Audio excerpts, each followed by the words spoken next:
sitting down with head coach Luka of Iron and Thom de Boer. So, guys, first of all, heading into this day two, you were in a tight battle for that second position with Tokyo. You guys came out ahead. The mindset heading into this second day of competition, was it more of just get that top two position, or was it gunning for the win and to overthrow the DC Trident? No, we had to make to the playoff. That was definitely the goal number one, and was clear. I can tell you, discussing and after seeing the gap after day one, yeah, the plan was go for the win. So then heading into these heading into this play-in match, and kind of knowing that you had a shot to be in this play-in match for the last match of the regular season. What was the strategy of resting, of preparation? How did you guys get ready for that last match of the regular season? And then, again, after that, knowing you had 2 days until the play-in match. Well, in the last match of the regular season, we really tried to make the first place to be through to Eindhoven for the semis. It was possible, but we in the end we just lost by like 30 points. But we knew that we were doing great, and it just was like 3 days ago before starting this last match 11. So we were in good shape, and we just needed to finish the job, and glad we made it. Yeah. So again, just in terms of prepping for these matches, swimming, like taper, resting, those are big buzzwords, but with just the short amount of time you have and with racing so much, are you able to do those things, or what does the prep look like heading into, this play-in match, for example? Okay. Coaching side. Yeah. I want to go like swimmer side or coach side? Let's start with the coaching side. Definitely after we arrived on the first day here, and we realized last moment you have some news in terms of roster also. And after match one, we saw the shape also of the team, and then we took the decision is, okay, we go for match match four. We're gonna peak there, and if it's gonna be necessary, because we started with compared to Point and Aqua, we started far behind. Even on the first match, if I'm not wrong, DC gave us, I don't remember, 50 points, something like this, or 40 points, maybe more. Yeah, more. I don't remember how it was, and we did very good skin also there, but the rest they were far ahead. When we realized this, we said, okay, we go through training. That was our goal. We use this the time between the matches to train properly in groups with the same goal and the same preparation, mostly with some individual plans. But the team acted literally like a team that was together since months, and that was impressive from these athlete side. I mean, for us working with them, it became very simple in terms of preparing. And match four, we started with the idea, okay, we're not gonna beat Aqua in Tokyo, because so far in terms of times and our provision, when we make the statistics, they were ahead and far ahead. And then suddenly in match four, we realized hey, people, actually we can win this one. And the second day, the second day is one day. So I was talking with Dave Marsh. It's one of the days where everything goes wrong in terms of being out-touched. I never see such a thing, but it's part of the sport. Aqua won because they were the best team. I'm not even discussing this, but it could have turned in different way also. So we were like, wow, actually we became very strong. And in match 5 was, okay, let's keep the shape. We have only 2 days rest. DC had 4. And I can tell you, at this point of the season, you feel this difference. And it took us a moment to start. And the second day, again, they nailed it. I mean, yeah. Well, also, like in match 4, we knew something special was going on. People were doing PBs within the team. National records. Sorry. But that definitely helped the fight. And people were got really excited to do even better, to step up even more. So yeah, and going to match 5, Luka had this small speech, don't be afraid, the form is there, the shape is there. Just 2 days ago,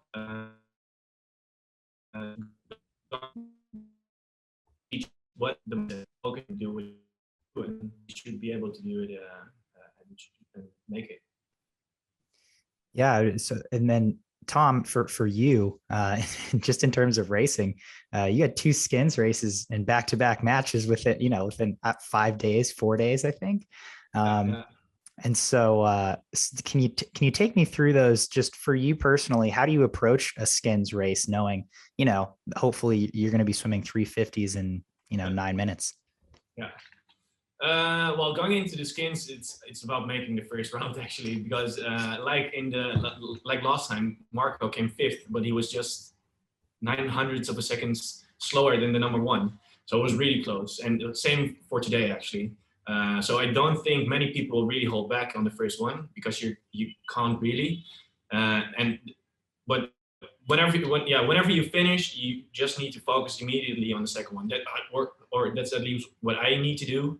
If I start thinking about what I did and what could have gone better or whatever, I just need to focus on keeping my breath under control, and then I should be good in the second one as well. So, yeah, well, the farther you get, I think the more important is the swimming part. And I'm not the best starter, I'm not the best turner, but I'm a good swimmer. So I was kind of confident, especially in the first 2 skins, which I won, that I would make the second round as well. Today I wasn't in my best shape. I kind of struggled to not breathe more than 2 times, which I usually just do once on the second one. But yeah, maybe I kind of felt it today. But still, in the end, I got it. So I'm super happy. Yeah. So an interesting thing for your strategy is that you get out of the pool, you sit down immediately. Yeah. Most of your competitors stand up, they shake their muscles out, whatever. You sit until the very last moment, until you have to step up on the blocks. Take me through that strategy and why that works for you. I guess it works for me because I can literally just focus on my breathing. For me, it's important to not take too many breaths. That's not my strength. I'm a better swimmer when not taking a breath, and especially during the sprint. So whenever I'm able to do just 1 breath in the second or third 50, I'm doing good. And today I had difficulties with not breathing on the last one, but yeah, that's why I actually sit down to just catch my breath and be good in the last one. Of course, yeah. Some people shake their legs to get rid of the lactate, but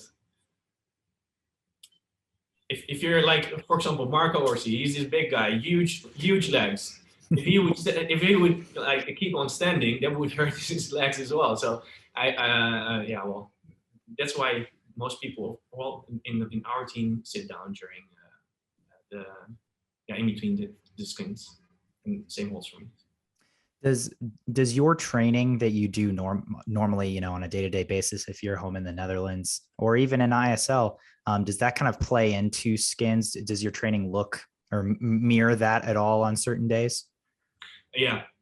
I do a lot of lactate practices, and it really suits me.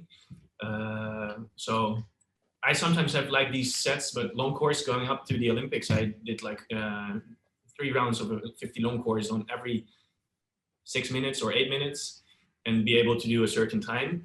So yeah, of course the lactate is there, but it's also about hitting the points you need to do a really good 50. So you focus on not breathing, or do a good turn, or do a good start, even with being kind of tired. So yeah, I kind of practice it in the Netherlands, but 3 minutes is not that much. Yeah, we've seen skins take a toll, and I think today especially, the commentators were talking about the athletes looking pretty tired just because you guys only had 2 days between the last match. Yeah. As I said, I needed to take a breath twice instead of just maybe once, and in the third one I wanted to go without a breath, but I couldn't. Sorry, but you still got the win, so I guess that's what counts. I mean, of course, that's the most important. In points wise, it doesn't really matter unless you checkpoint someone. But Matt Temple, he was really strong as well, so I'm glad that I got the win. Yeah, I think Temple kind of surprised everyone in that second round, just with the amazing turn he had, and then so a coaching question. Luka, about the your men's 400 free relay, the B relay. I think your women outswam that relay. So what was the strategy heading into that relay? Did you tell those guys anything specific? Were you just looking for a finish there? We're going with the second relay. For the men's 400 free B relay. Yeah. No. The strategy is it's not even a strategy. Is what we had to do. Like we have no choice. We are here with a very limited roster in terms of quantity, and that made some events like we had no choice. It was or to do this or not to show up, because literally I will make you an example. We have Luiz Melo, which is a potential 47-0, but I don't put him in a relay that will not bring me anything different in terms of outcome, in terms of points. If it's swimming 47 or the breaststroker straight after the 100 breaststroke that never swims freestyle, swims 50, whatever he's from, it's not being no fair or not respecting the swimming of the competition. It's literally, we have no other chances. I mean, we cannot do anything else. The possibilities are there, and we put the team, because Melo had the 400 freestyle after 50 minutes, if I'm not wrong, and he went 340. And his PB at the beginning of the season, I don't remember, 43, 40, I don't remember, but like he smashed his PB, like completely. And this after 1 month being here, we were forced to do this. Putting him there, it will be a 343, 344, and not showing the real value of the kid. And he needed this to show himself what the results is and what his training, how his training is going. So it was forced with the Stelikov. The same thing with Persson. Persson swam 200 breaststroke and 200 medley straight before. I mean, I'm so proud that this guy finished the day. I felt sorry for him asking me to do this, but when I asked him, his answer was, "Hey, whatever is needed. Like, tell me what I have to do, and I will try to do it." But I know what he cannot do. But today, Persson swam 405, 400 medley. I mean, do you understand this? Like, his PD was 409 before the ISL. Do you realize this? 202 on breaststroke, and we're in September. He's training since 5 weeks. He's training after the Olympics. That's it. I mean, this boy is amazing. Like, you have no idea how good this guy is.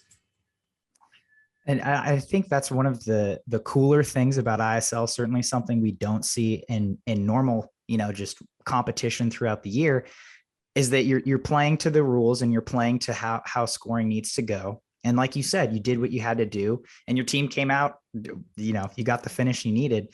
So thank you for that context, because otherwise we wouldn't have gotten it. But that's, again, it's just something we don't normally see, and something that kind of makes swimming fun. So heading into these playoffs, do you, as you just mentioned, Iron was a little shorthanded.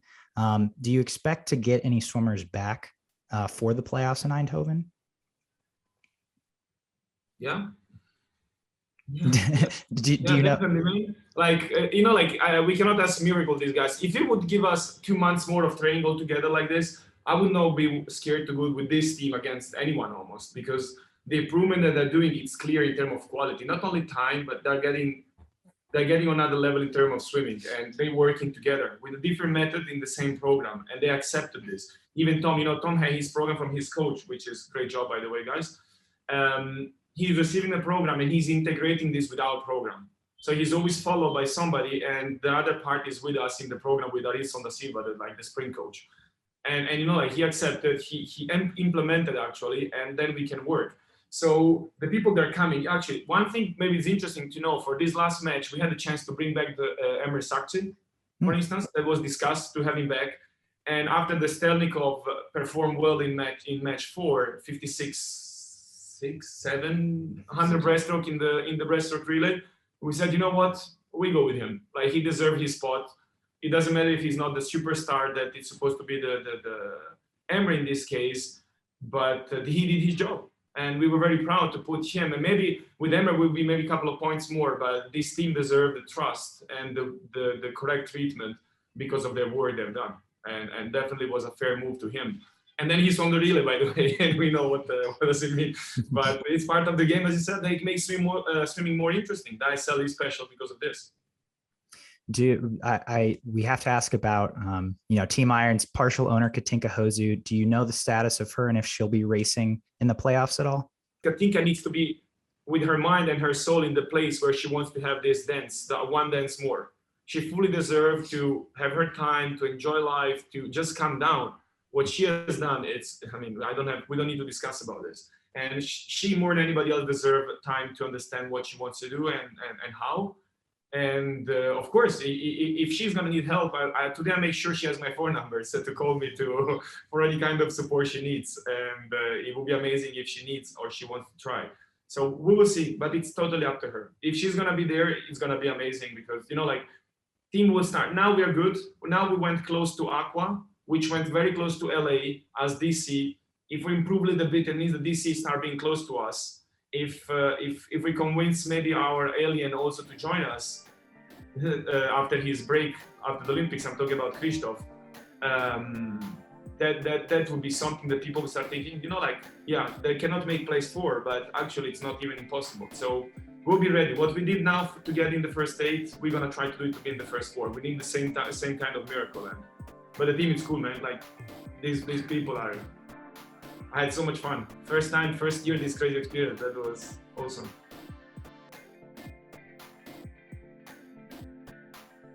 You've been listening to the Swim Swam podcast. Stay tuned for new episodes every week. You can take Swim Swam podcast on the go by subscribing on your favorite podcast platform. Look for links in the description below, and be sure to subscribe to our YouTube channel for more videos as well.